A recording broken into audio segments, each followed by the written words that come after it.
राहुल गांधी ने 6 अप्रैल को हैदराबाद में कहा था कि कांग्रेस एक फाइनेंशियल इंस्टीट्यूशनल सर्वे कराएंगे और उस सर्वे के बाद वेल्थ को जांचा जाएगा, एक्सरे किया जाएगा और फिर वेल्थ को रीडिस्ट्रीब्यूट कर दिया जाएगा।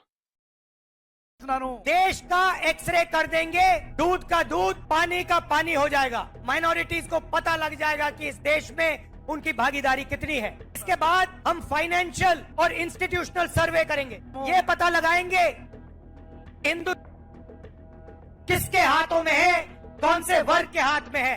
और इस ऐतिहासिक कदम के बाद हम क्रांतिकारी काम शुरू करेंगे। अब जो कुछ राहुल गांधी ने कहा उस पर मोहर सेम पेट्रोडा ने लगा दी।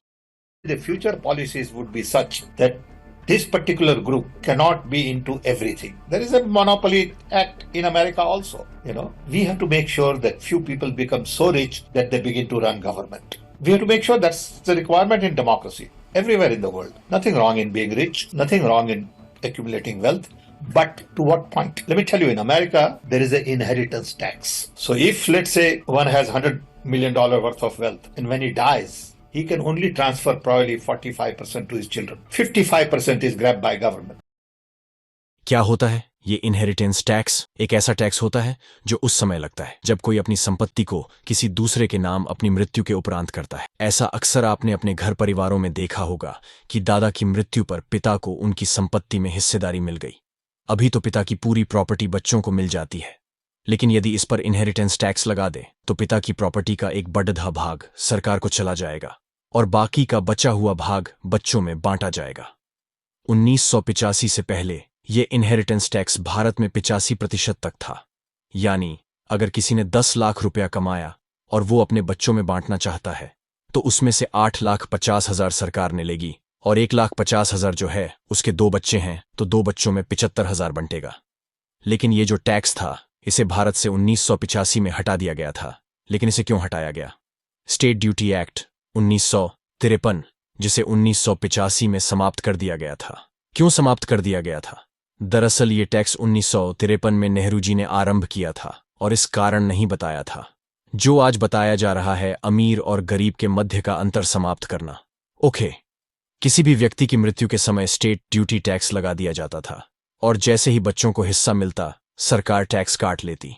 ये टैक्स मूवेबल और इम्यूवेबल दोनों टाइप के संपत्तियों पर लगता था। यानी आपकी गाढ़ी, घर, सोना चांदी सब इसकी चपेट में थे, चाहे देश में हो या विदेश में।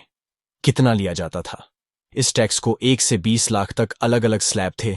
जिसके पास 20 लाख से अधिक की संपत्ति होती थी उसका 85% सरकार ले लेती थी, केवल 15% ही बच्चों तक पहुंचता था।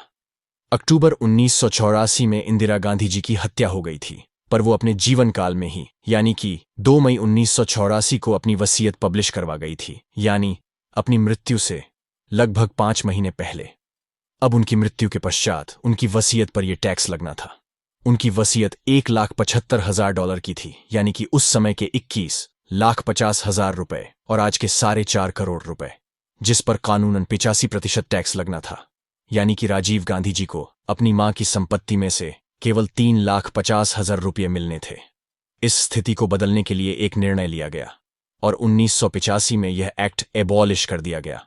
परंतु वसीयत तो 2 मई 1984 और इंदिरा गांधी जी की मृत्यु जो थी वो अक्टूबर 1984 की। तो इसका समाधान करने के लिए 1985 में एबॉलिश हुए। इस एक्ट में जो डेट डाली गई थी वो 1 अप्रैल 1984 की, यानी कि इंदिरा गांधी जी की वसीयत से 1 महीने पहले। आप सोचिए, जो 20 लाख रुपए के लिए एक स्वतंत्र सॉवरेन देश का 30 साल पुराना कानून बदल सकता है, वो उस देश को क्या समझते होंगे। यहां से ये बात समझ में आ जाती है कि कांग्रेस भारत को लेकर कितनी गंभीर रही है। अगर आपको मेरा कंटेंट पसंद आया है तो इस वीडियो को लाइक करें और चैनल को सब्सक्राइब कर लें और वीडियो को अपने दोस्तों और परिवार के साथ शेयर करके मुझे अनुग्रहित करें। जय हिंद, वंदे मातरम।